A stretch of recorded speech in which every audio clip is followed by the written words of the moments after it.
Front Page Dramas present Even Polite Crime Doesn't Pay.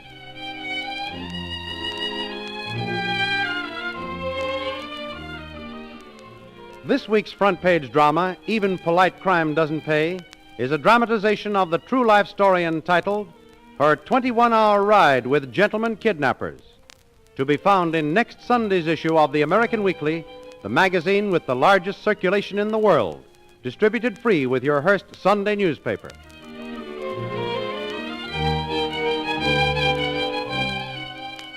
It happened in St. Louis. That is, things began happening in St. Louis. The symphony was over, and Daniel Cox Fahey, an architect, was driving his charming companion, Miss Peggy Gross, home in the Fahey motor car. Then he stopped at a traffic signal. Don't start the car. Get off that fender, please. This is a stick-up. Okay, we go along. Now, I'd suggest you drive over to the curb and stop this buggy before you and the lady get hurt. What do you want with us? You two climb in the back and be quiet. These guns are temperamental. Sometimes they fly off the handle. If it's a robbery, why don't you take what we have? Get in and shut up. We don't want your money. What's the idea? What do you intend doing with us? Nothing at all. We just need your car for a little transportation. We have to take you along so it won't be reported stolen till we're through with it. Nice pickup, John, huh? Yeah. If you really mean that, we'll go along quietly. Is that supposed to be a concession? Well, Don't let him rile you. He has a bad disposition. What's your name? mine's Dan Fay. And the lady? Well, hers is Peggy, what's yours? Mine's Jack. The gentleman on my right is John. A little bashful among strangers. But after you know him, he has a heart of gold. Down on the floor, both of you. Oh, Dan, what are we going to do? Nothing right now, Peggy. The bad-tempered one with the heart of gold is pointing a muzzle of steel right at us. What's the matter? Passing an intersection with several cops. They're taking no chances. Oh, they're smart.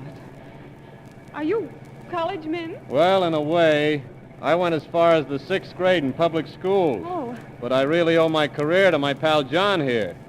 We graduated from the big house at about the same time. The big house. the penitentiary. Yeah, Jefferson City. We graduated only last year. Already we're not doing bad.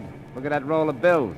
Oh. Of course, you may find out that there's only a measly $500 reward offered for our capture. But that's not so bad, is it?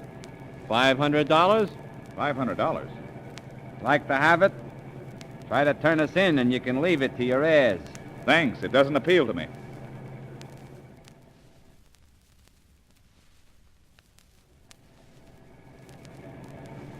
You look like a couple of swell kids.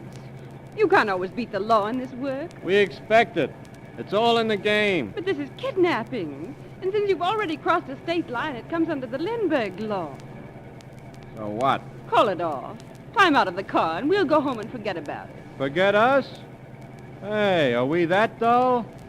Could you really do that? The Lindbergh law is tough on kidnappers. Okay. An aviator expects to crack up and knows that may mean the end. A soldier, he's almost sure he'll never get back. And we know we'll get ours. So what? Well, it's your business, but it isn't worth it. You always lose eventually. Okay. You fix it up with the cops not to pop me in the head. I want to look nice when I'm laid out. You aren't starting that again. I just don't want to be shot in the head. Say, how long have we been driving? Why? I just wondered. 4 hours about? I'm getting hungry. The lady's hungry. That's a good idea. Shall we eat? What are you stopping for? You take the lady and gentleman and go up this side road, while I drive back to that lunch wagon we passed a while ago. See if I can get something to satisfy the lady's appetite. Okay. Come on, get out. Scram. I'll be right back.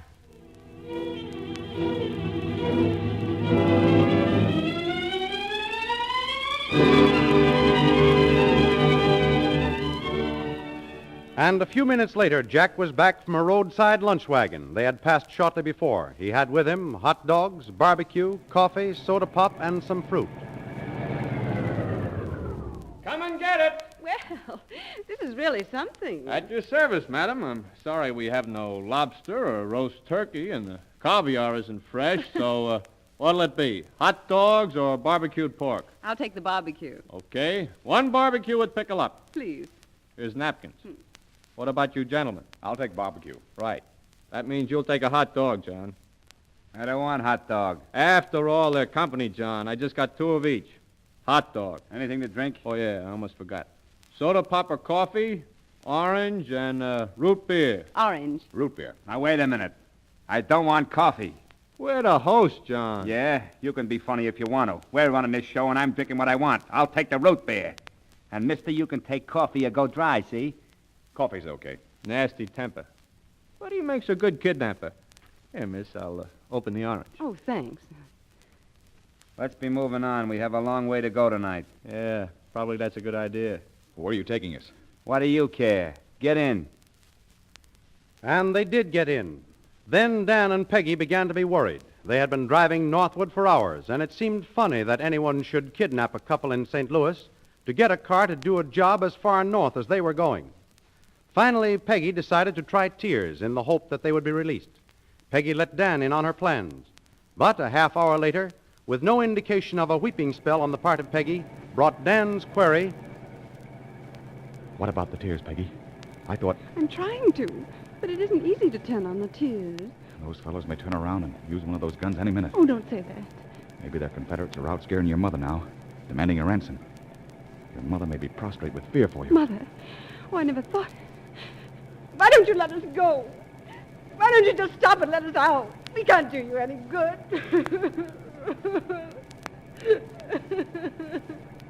Hey, shut up. Oh, why don't you let us out? We can't help you. I want to get out and go home. Shut up. Did you hear me? She's crying, fellow. She's going to pieces. She can't stand the strain. She better pull herself together. And quick, too, or there'll be trouble. Peggy. I'm not going to tell you again. Shut up. You better, Peggy. I can't. It's no use, Peggy. He's just getting sore.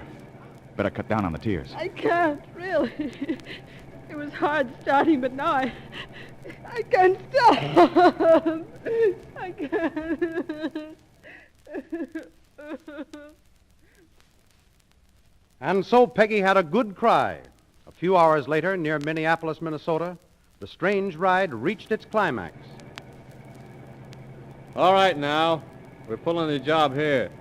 You can either get out and be tied up for a few hours while we get away, or if you want, and you aren't scared, you can come with us. We'll get out. You don't want to have a little adventure? We'll get out. We're going to miss you. Wait a minute. What about the woods up there? How's that for a place to park them? Looks okay. Not too far back, fellows. We might not be found until it was too late. What do you want us to do? Put a sign up pointing you out to the tourists?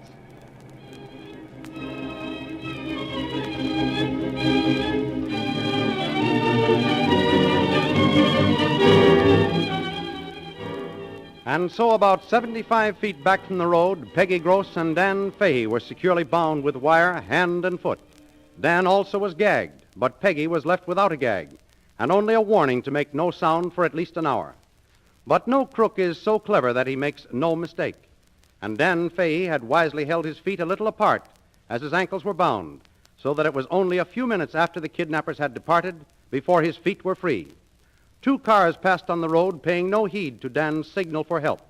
In the third car was a friendly farmer. Hello. Hello there. Help. We need help. Help. Hello. I seen your signal there. Oh, thanks.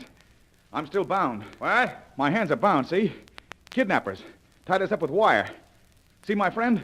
She's over there. It looks like a girl. Yes, it is a girl. We're from St. Louis.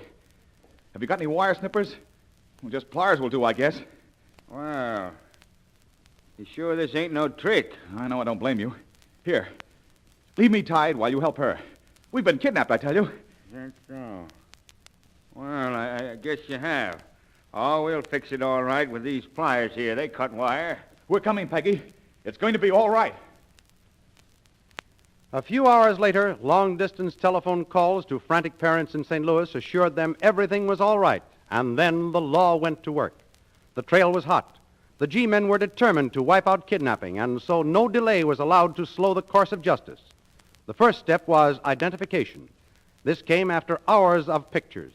Young men, old men, Americans, foreigners, any who might possibly be suspected of kidnapping. There. That's one. Are you sure? Positive. Yes, that's Jack, all right. Jack, eh? Well, if this is one... And there's the other, the surly one. John, there they are. They're your men, officer. There isn't a doubt in the world. I looked at that face for over 20 hours to photograph it in my mind. That's Jack and that's John. We've been chasing them for some time. And you haven't caught up with them yet? Yeah. We caught up with them outside of Fort Worth, Texas, some time ago. Texas? They were with a couple of girls, hitchhikers. They've been taking the girls around the country, we found out. Did they get away? Yeah. They shot their way out of the trap. They left the girls behind. That must have been just before they came to St. Louis. Yeah. And the fellows got away. All you got were the girls. Which didn't do you much good, I guess, huh? I think they're going to help us catch the fellas. You think they'll go back to find the girls? Nah. They didn't give a hoot about them. Well, then how can they help you? One of the guys is married. What difference does that make? Well, a crook has a funny mind. He doesn't mind causing other people heartache, anguish. He doesn't mind seeing them die, either physically or mentally, to satisfy his ego and commit his crime. But when his own life is involved, he's a yellow coward. I guess I don't follow. We'll break the story in the press about finding these gals they've been riding around the country with. I've got a hunch that will send the married one sneaking home to tell his wife it's all bunk. And when he goes, we'll be ready for him.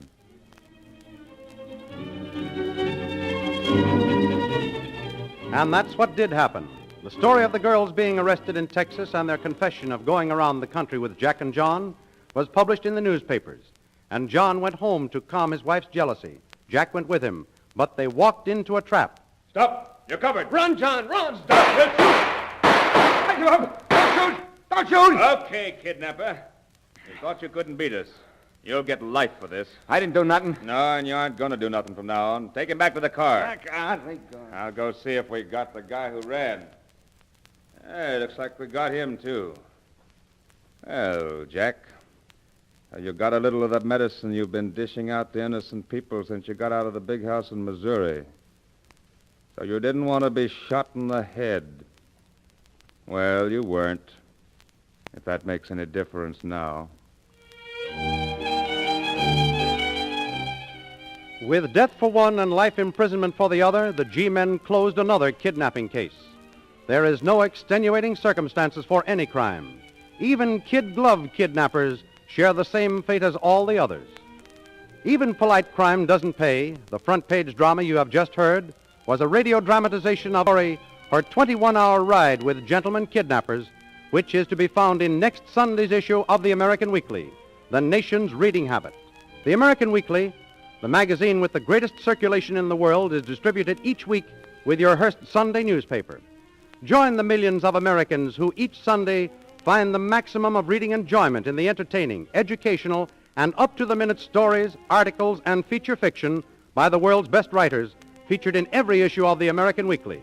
The magazine distributed each Sunday with your Hearst Sunday newspaper.